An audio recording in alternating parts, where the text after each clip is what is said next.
Alright, we are back. Obviously I had to take a little hiatus back to Australia to get all my shit. So last time we were over here, I don't know, I think it's for like 3 weeks, I think, but I had to go back to the Gold Coast, get all my stuff, got absolutely fucked by that cyclone. and then got pushed back, but we're back now, and so we're gonna crack on with the push day today. So pretty much, I'm gonna run a brand new training split, kind of pushing for growth, kind of pushing for doing a prep, I don't know. I'll decide throughout the week, but we're gonna jump pretty much into a push day today. Again, back here at Bulls, as always. So yeah, man, we're just pretty much gonna crack on, same shit as last time. I'm just gonna train, talk shit. And if you're still here, it must have been alright last time, so we'll just see how we go. Something I noticed that everyone does wrong on these is everyone tries to like do this like fucking, it's crazy, where it's just gonna be all front delt. And this is where a lot of people, and myself included, and this is where I learned this, is really press yourself against the back of this chair. Like this chair is gonna be your best fucking friend, right? Because if you're doing, like say for example, you're warming up and you're doing these, like this is nothing's going on here. So it's like, I wanna, through my feet is the foundation always, and I'm like sending myself into the back of this pad. And all I'm thinking about, because I've seen this from, I think it was like Ian Valier or something, it's just bring your elbows together. Like think elbows together the whole time. Don't think about like, think about chest up, proud, elbows together, right? And that's just gonna keep you on that pec. Trying to keep shoulder behind your chest the whole time. Lately I've been running this UC 1000 orange water. So it's an isotonic drink with 1000 milligrams of vitamin C, so 40 grams of carbs. And it is like a piece of piss to drink, it's amazing. So that intro workout, Nova Rapid went in whilst training, so I don't just like die. Another helpful tip, right? Because I've always struggled with chest. If you followed my Instagram for any time, even fucking 2 hours, you would know my chest training sucks.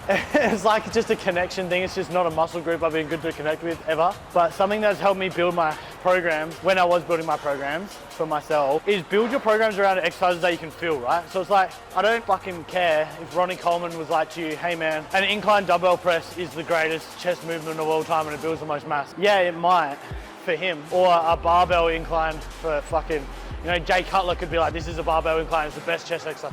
Yeah, man, like for sure, 100%, that could be the best exercise, but I'm a big believer of like, you can't feel anything, like how much is it really working? So for myself, obviously dealing with the injuries and shit that I have and the nerve damage I have, a dumbbell incline press does nothing for me. It's like, I can barely even move that kind of in a straight line. Like just getting from there to there is hard enough. Just using like any form of muscle to keep it in a straight line. So like, for me, that just doesn't work, right? So what I'm trying to say is, build your exercises and your workouts around exercises that you can feel.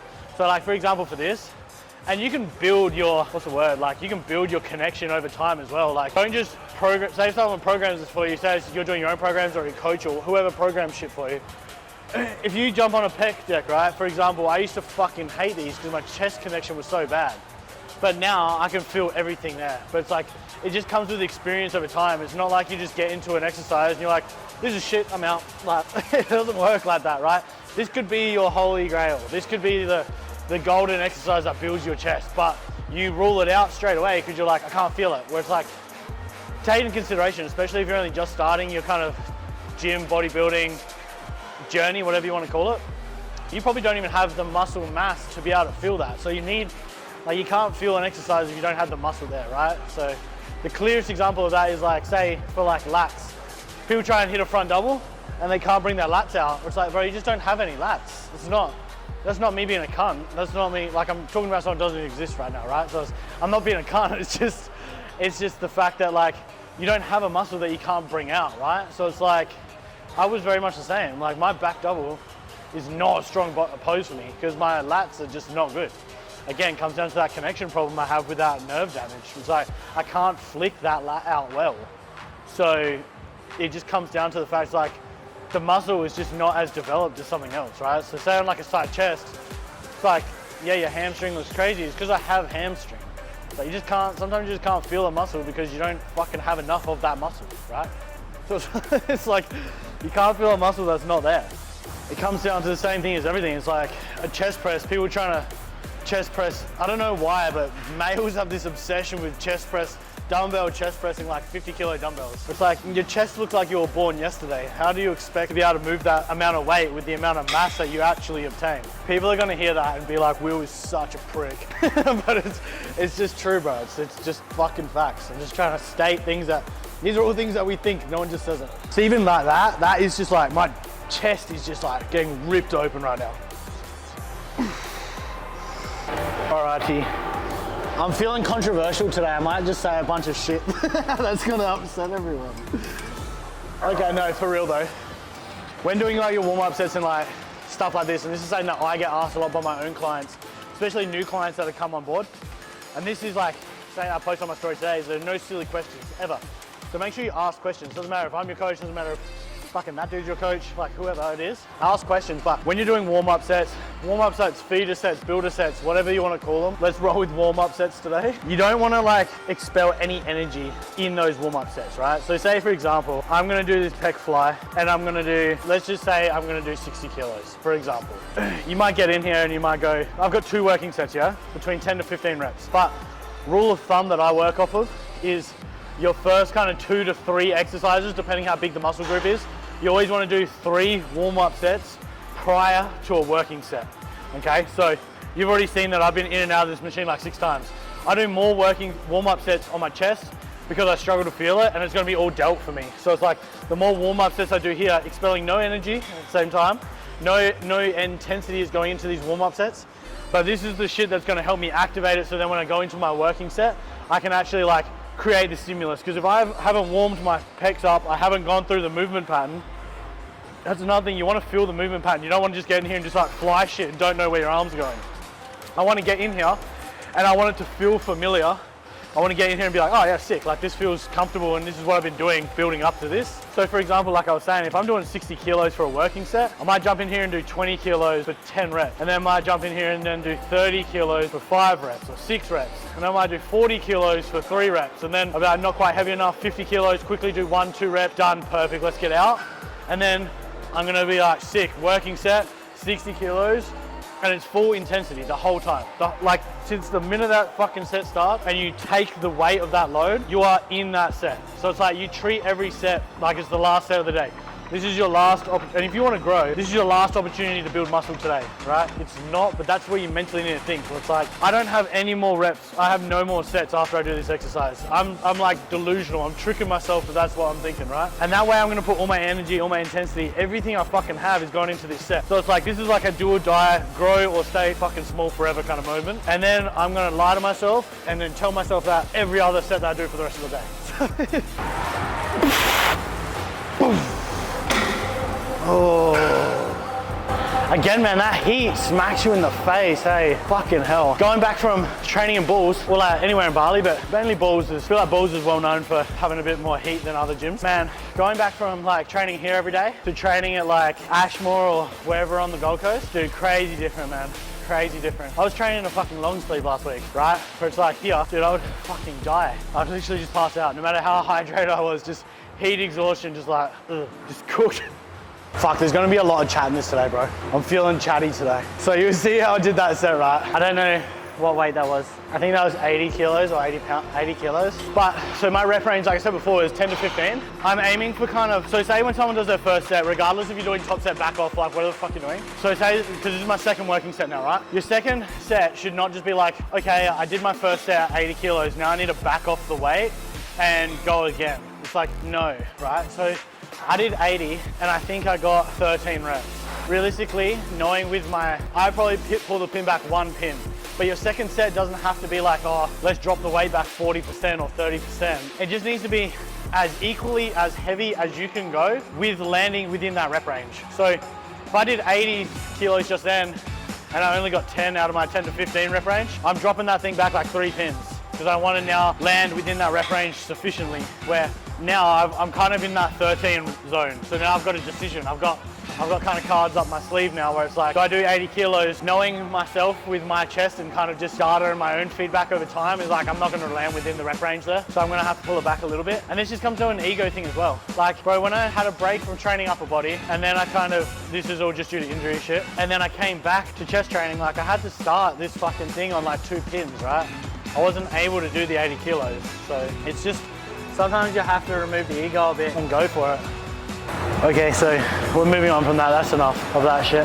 That felt good though. Another thing is like tempo is something that a lot of people need to concentrate on. And this is something that I didn't do for ages. If I'm ever like talk about shit in these videos, it's just, again, I'm not trying to be like Mike Israel fucking know everything bullshit. That's no diss at Mike either. I just don't pretend that I know everything, because I definitely don't. It's more so, I'm just talking about shit that I've experienced in my little time in the gym. In the little experience that I have over the last 4-ish years or whatever. Everyone grows when you focus on tempo. Not even just like myself. You know people that train with tempo and you get it, and you know, control, change of direction is like a hugely, what's the word? Underappreciated is not the word. People underestimate the power of change of direction within your movements. So instead of this coming down and just being like, you know what I mean? Like actually like bring that shit down, stop, contract, and then change from eccentric to concentric or concentric to eccentric, whatever it may be. Stop and control the change. It's people that just swing shit around, and it just comes down to egotistical fucking knobs. How are you, man? Again, there's like a huge difference between doing this, right? See where my shoulders are? And then actually setting back and like pulling scapula kind of down and ramming your fucking upper back into this pad, because now I can come to here, where before I was just like stuck here. Like this is full fucking range of motion, right? Like all the way down. Like that feels lovely. I want this bar when it comes down to be like cutting my head off, right? Like that's good. Like if I drop this bar, I want it to just like break my collarbone. This is not heavy. Anyone that thinks I'm strong, let this be a representation of the fact I am not strong. Something that's like helped me as well is seems so little.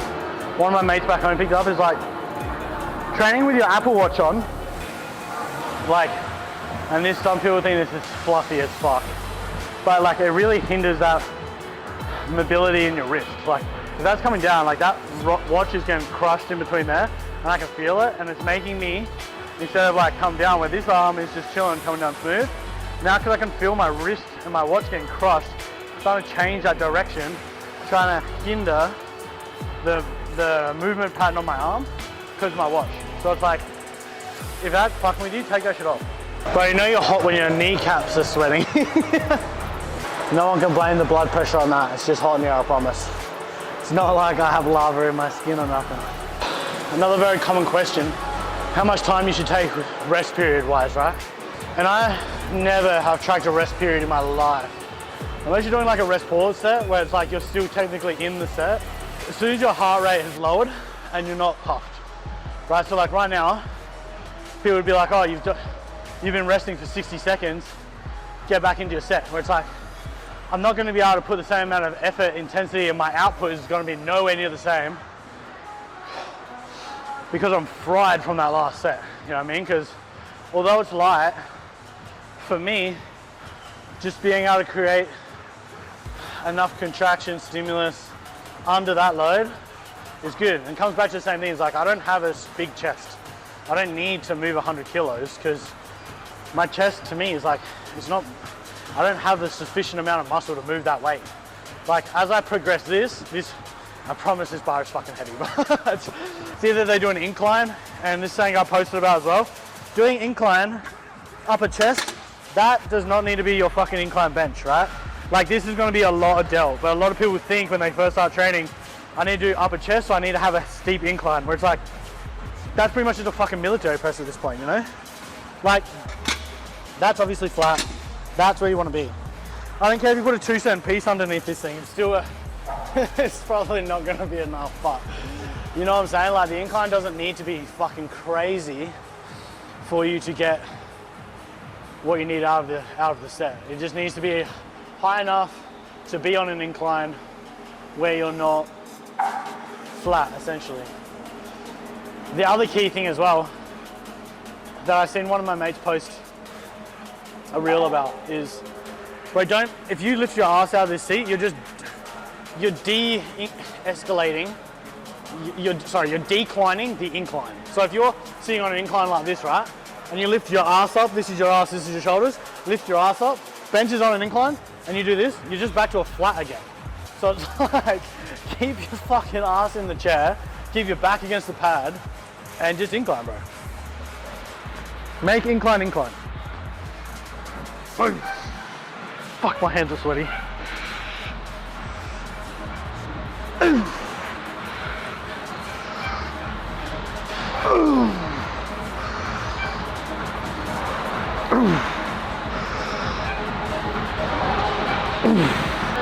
Wow, it is hot as fuck in here. Whoever watches this, if anyone watches this, apart from probably my fucking mum, send me your favorite training tracks. I need to expand my, or not even I need to expand my playlist. I just want to see what everyone else listens to. For like 8 or some shit. Then 8, and then I dropped it back to like 60. For say 10, I think it was 10. I don't know if anyone else does this, but when I'm training, I can't remember how many reps I do because I am autistic as fuck. I just can't count. So it's like this shoulder is just always cooked. When you do these, right, a lot of people, you see this on pec flies all the time. And it's crazy to me, right? I don't even want to do it because I'll break my arm. But it's like, people try and see how far they can get their arm behind their back. So it's like, this thing is just like fucked up like that. Bro, like it just doesn't need to be like that. Because essentially, as soon as that arm is from here, traveling back this way, what's like pulling that? It's like mid-back trap, everything else is pulling. Where you just want to isolate, literally, this delt head here. Like that rear delt is tiny. So another reason you don't need to stack so much weight on is like the muscle is fucking small as fuck. And it's not back and squeeze, pinch back together. It's push this hand that way against that wall. This hand that way against that wall, right? There. Bang. Top tune. This is a top tier gym track. Bro, that was one pin. It's like 10 kilos. Like, see these people full stacking this fucking thing like, it's crazy. It doesn't need to be like that. Whatever arm I grab the first cable with is the arm that I can squeeze better when I'm doing the exercise. Makes no fucking sense, but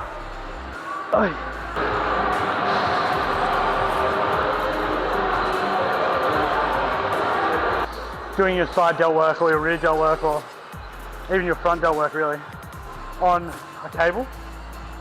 Just the tension from the cable is obviously going to create tension, but that tension is going to help keep that muscle contracted and activated the whole way through. Like say if you're doing these with a dumbbell, you could be here and like push out and then you can just drop, right? But if you got the tension from the cable, you want to come out and the tension is going to be pulling you down. So you have to then control the tension. And like even like that, I can feel my side delt like going crazy already. Just like, even if I'm just squeezing. Oh my God. Again with those, man, you don't want to just be like lifting up. It's not about, I need to sit down, I'm fucking cooked. It's not about like doing this. Like that's not it, right? See, I see those people on Instagram grab their dumbbells and they're doing like the around the worlds or whatever the fuck. Each to their own, but anyone that's doing that has below average delts. You want to be pushing out, right? A little cue that I got taught is like you want to push your knuckles against the floor, right? So imagine me sitting here, I can't do it, my delts are destroyed right now. So if I'm sitting here, again, I'm not going up, right? I'm going out along the floor. And you could do this with dumbbells if you have the connection to, and you're not going to dead weight drop them like I said before. But you want to scrape knuckles across the ground. So a lot of fucking contracting, man, and creating contractions within your muscle is just like imagining shit. So it's like, have a good imagination, have a good imagination, and push your knuckles against the ground. Even like that, man, my delts are on fire doing that. You can see them, like you can see this delt, the striations there. When I squeeze that, look at that. Push along the floor. Look at the separation between that side delt and that front delt there. And then beneath on this, nothing. Right, so lock down, drop this down, traps are disengaged, I'm on delts. Like you can see them, they're pumped already just from engaging them. And then along the floor, just like that. And then let that fucking cable drag you in, and then you stop, and then you fight it again, right? That's how you grow your delts. Thing is wet. I can't too. I'm not shredded enough for that yet. I can't take it off just yet. I'll take it off and I'll be covered. I'll be like walking around like this. Something that heaps of people have been asking me lately is like when I'm going to compete again. Because I was thinking about it, man. I haven't competed since fucking season B 2022.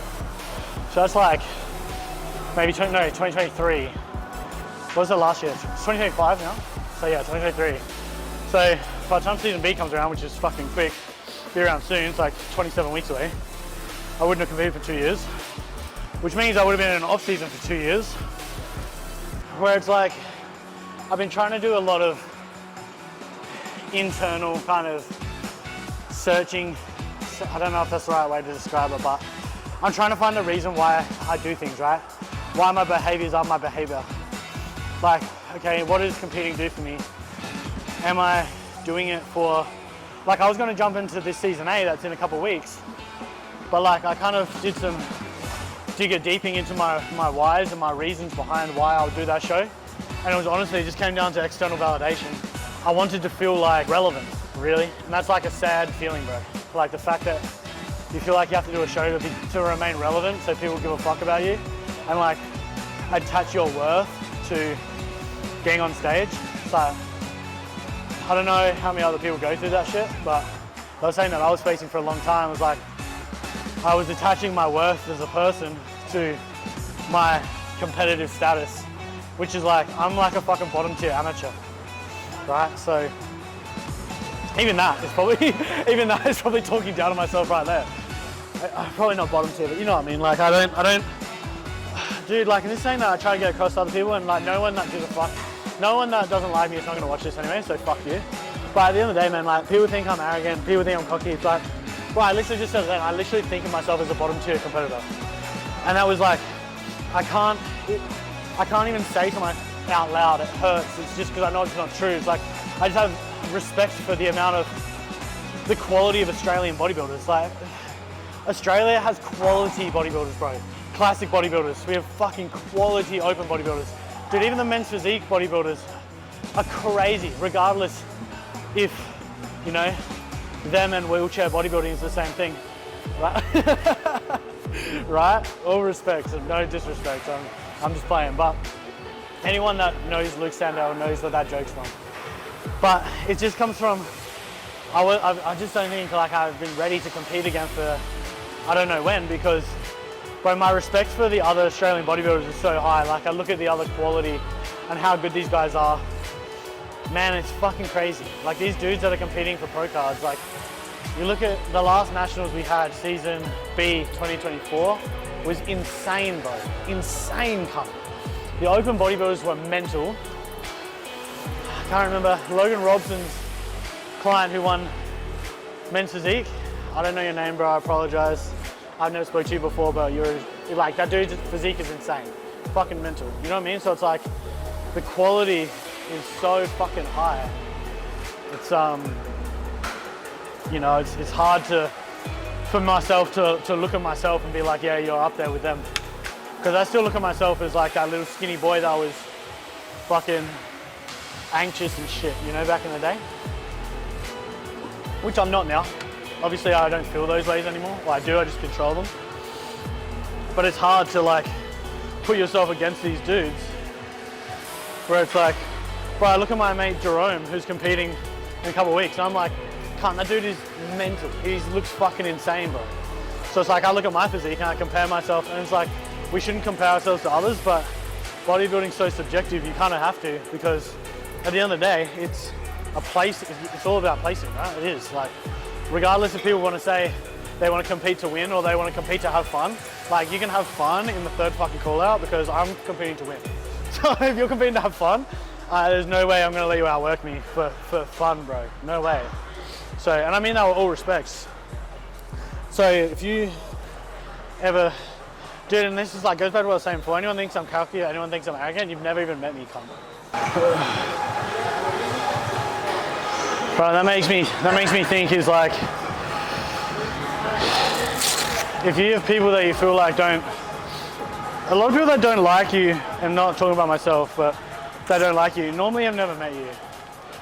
And then like if it's just from like social media presence, like a lot of the time they don't like you is because you're probably doing something that they wish they were doing, or they see something in you that they wish they had, right? And it's normally comes from like a confidence standpoint, or you're making content that they wish they would make, or whatever it is, bro. And it's like, at the end of the day, it's like, I read a thing the other day on Instagram, man, and it was like, this is so fucking true, and this sat with me, really resonated with me. I got sweat splatter on my phone. That is crazy. But like, if you just watch my last video, like I wouldn't change that shit for the world, man. Like training here is like the fucking kingdom. I love this place. Everyone here is super respectful. Like bro, there's not many places that, I don't know about America and shit. I think you got gyms like Alpha Elite and all that shit that train with their tops off, but bro, you see dudes here train with their t-shirts off all day. Like this guy over there training with his top off now. It's like, no one gives a fuck. No one cares.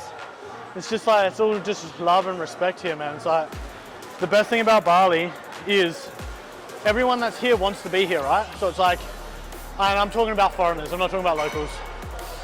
If you want to be here, it's like, if you're here, you want to be here. So it's like, you either travel here for a holiday because you want to be here, or you live here because you want to be here. So it just creates this fucking awesome like energy where everyone's just uplifting each other and everyone's just happy and everyone's trying to elevate and everyone's just like, it's just fucking peaceful. Like I've never met a local that lives here which isn't like the most respectful, most humble, most kind-hearted person I've ever met in my life, right? It's fucking crazy, bro. And if you have never been here, I wish for you to come over because this place is nuts. It's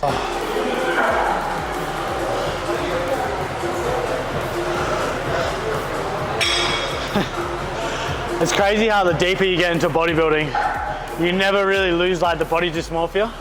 If anything, it gets worse. It's like, the longer I train for and the bigger I get, the shitter I feel like I look. Or like, hold on, it's like, no, you don't think you look shitter, but you overanalyze everything and you focus on like your weak points more. So it's like, you don't focus on like your good body parts, you constantly focus on your worst body parts. Therefore, you're more fucking anxious than you were before when you started. So it's like, sick. All right, last set. Ay. Ay. Those last reps were not clean. Just before we go, right? These reps doing this shit is not cool. But at the end of my workout, like I had no more reps left, right? Like my set was done. If I can say like, you need to burn out your eccentric and your concentric phase. So it's like, I'm sitting here and I'm like, I've got fuck all left to get that down, but I can still control it on the way back up. So it's like, if I just shoot that down and then control it back, I can still burn like a little bit of that out. Yes, it's not the most optimal way of growing, or it's not the best way for hypertrophy, but at the same time, it's like, I was done anyway, brother, you know? All right, bro, we are fucking cooked up, we're done, let's go. I want to pose, but I'm also too white. I haven't been back in Bali for long enough to get a tan yet. I have to get some Balinese tan on me before we get crazy.